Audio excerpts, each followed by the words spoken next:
The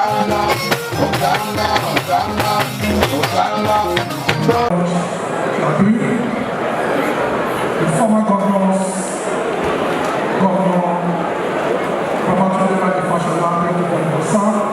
Governor Apc, thank you very much. The party chairman, represented by the party secretary, all our party leaders, executive, loyal members of our party, and all gentlemen of the press, the single ladies and gentlemen, our Apc Stakeholder, all our party leaders, distinguished ladies and gentlemen, please let me just rest on the well-established protocol.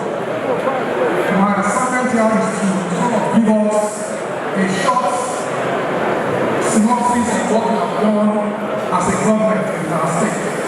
So it is a great honor and deep sense of responsibility that I stand before all of us on this special day.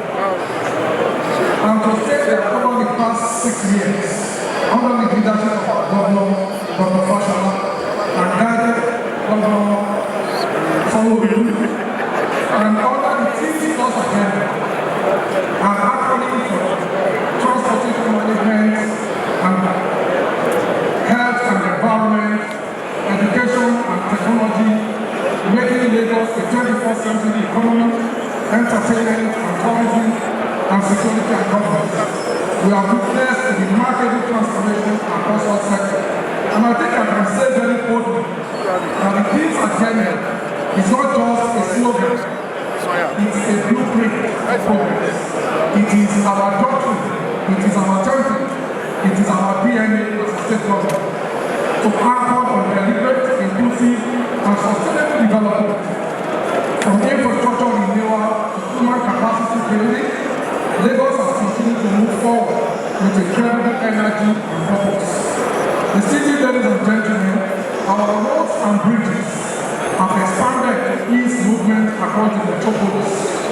Traffic management and transportation have taken new forms through initiatives like the Lagos Ride. We all know to see the taxis on the road, but most importantly is the infrastructure. So we realize that a state like Lagos, roundabouts don't work because we have a vehicular density of 211 per square kilometer compared to the national average of 11. Therefore, roundabouts cannot work in Lagos, and that's why we see what has happened at different sections in the Kondo, at Allen Avenue, across the state to make sure that we do signalization. And of course, we've seen the first and last mile buses that we procured, about 4,000 of them, to take it to the inner roads. Then the Lagos Blue Line, and continue investment in waterways, all aimed at providing a safe, reliable, efficient means of mobility for people. In the health sector, our administration has built and upgraded several hospitals, expanded many primary health care centers, and introduced innovative schemes such as Oganla health insurance plan with about 850,000 Lagosians now engaged, ensuring that health care is not a privilege but a right accessible to every Lagosian. In education, we have continued to invest heavily in infrastructure technology and teacher training. The Eco-Excel initiative has improved the quality of learning in our primary schools. So what we found out is that one of the biggest challenges in our school is absenteeism. So we gave all our teachers a tablet that is georeference. So when you are in class with someone, we know that you are not somewhere just selling clothes, but you are in the classroom. And that allows us to be able to track. And then, so for me, I have on my computer today, I have all the primary schools and secondary schools, and I can track attendance, I can track results of all primary schools. So it's important so that you can know that why is class 4A doing well and class 4B is not doing well. So is it the teacher? Is it that we are not teaching well? So the Eco-Excel initiative has really empowered us to be able to analyze and see things. So the vision to make Lagos a 21st century economy has been the expansion of our technology ecosystem. I think that Senator Abdul just spoke about the fiber infrastructure that the federal government is embarking on. Already, Lagos has almost finished the first phase of the 3,000-kilometer fiber optics for Lagos. The second phase is 6,000, so we will now have to work with the federal government, Federal Ministry of Science and Technology, and then of course Innovation and Inter-Economy to link up this infrastructure. As we know, it is clear that a kilometer of bandwidth increases the GDP of every nation by 6% in advanced countries. A second, in the developed world, it can increase it by 14%. So we must thank the federal government for doing that. And then of course, Lagos State, like I said, has started with 3,000, we get to 6,000, linking up with the 90,000 that the federal government wanted to do. So in security and governance, our administration has continued to prioritize security with enhanced support for all the security agencies through the Lagos State Security Trust Fund. The result is a state that remains peaceful, resilient, and investor-friendly. Esteemed and loyal party stakeholders, it is on this statement that the Lagos State government, under the leadership of our governor, Obafemi Hamzat, has become a hope for all Nigerians. Last year, Lagos rose to new heights, launching a transformative project like the Red Line, expanding our blue line operations and delivering groundbreaking initiatives in health, education, and youth empowerment. Ladies and gentlemen, this is not, however, by accident. It came through deliberate plans and actions aimed at making life more meaningful for our people. For instance, today, we have completed 276 road projects, including bridges, link bridges, and pedestrian infrastructure. We have also over 51 other projects that is going on at different stages of completion. One of them is in Minde or Jota Bridge. When it is open, it's a fantastic infrastructure that I'm sure that we all like. And I think it's important for me to say this, because people say, we've seen on television where people say, oh, what is the cost of a road per kilometer? Well, it depends. It depends. So that bridge that we're doing at Minde, to do the road, the main road, we have to park. Because you know that place has been a done here for long.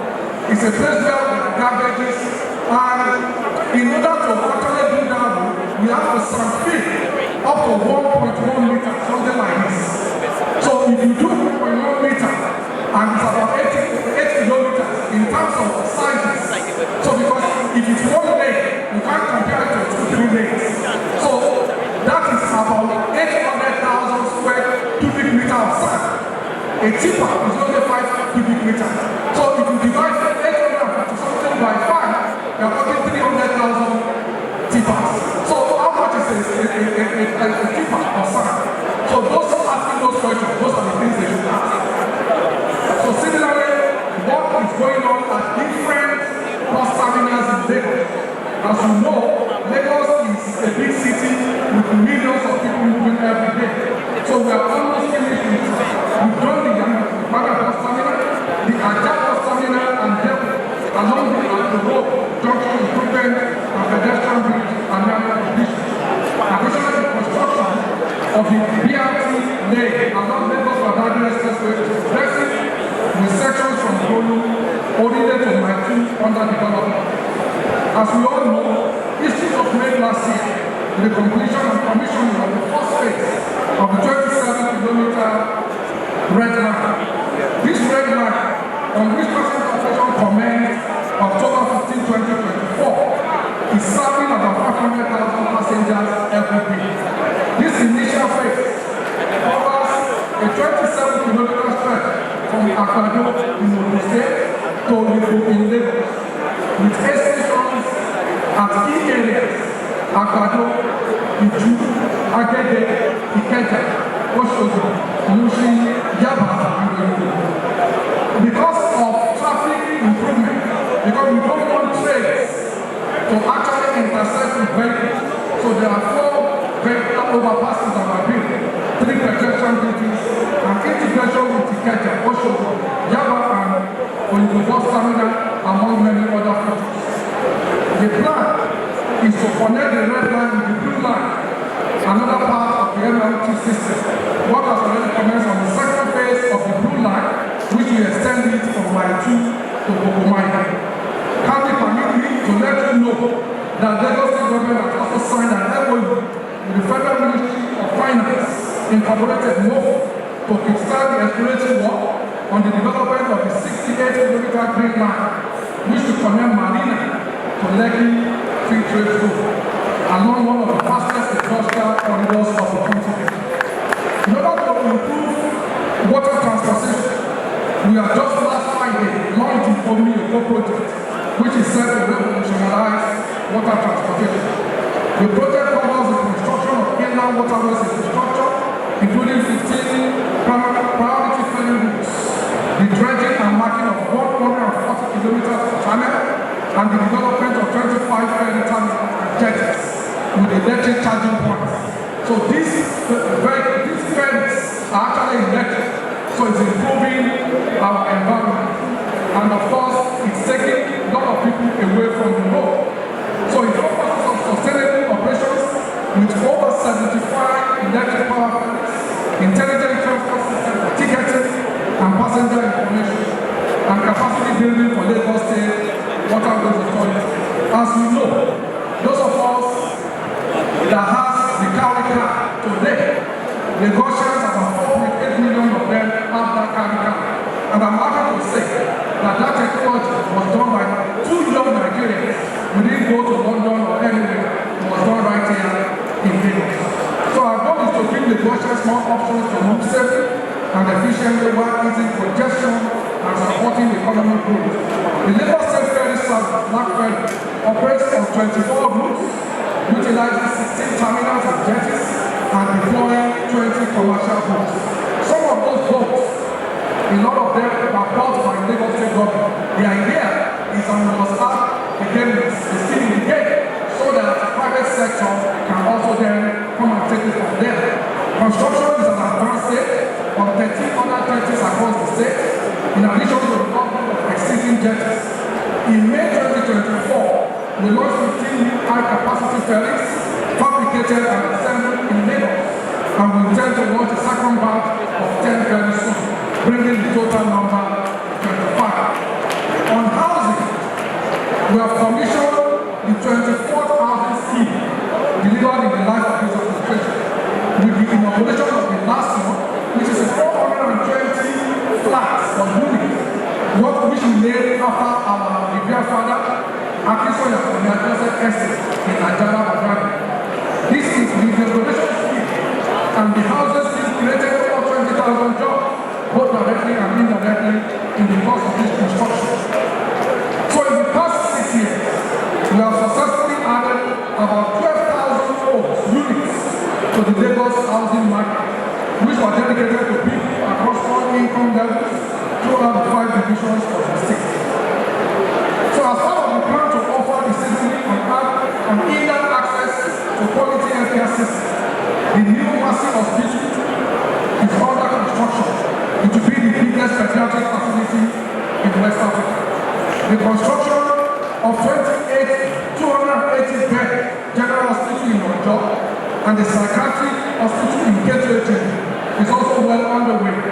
Infrastructure upgrades at the Lekki General Hospital and Lagos General Hospital of the Region are also progressing steadily.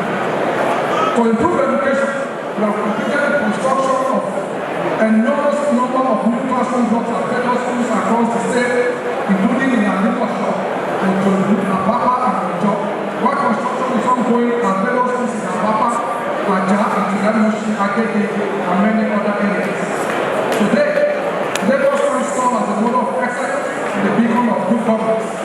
Other states across Nigeria has continued to visit Lagos to understudy our systems, from taxation and revenue administration to traffic management, healthcare delivery, and urban planning. This is done by CAN, supported by consistency, planning, and execution. Distinguished party leaders and stakeholders, in a few moments, because like they say, see is believing, we showed a short 5 minutes visual presentation that will highlight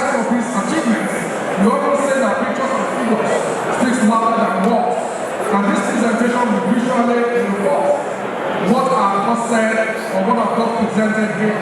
Distinguished party leaders and loyal members, I want to use this moment to sincerely appreciate all of us for our steadfastness, your loyalty and unwavering belief in our great party, your cooperation, loyalty and steadfastness have been the backbone of our success, especially for Mr. President. Together, we have built a Lagos that works, a Lagos that continues to lead.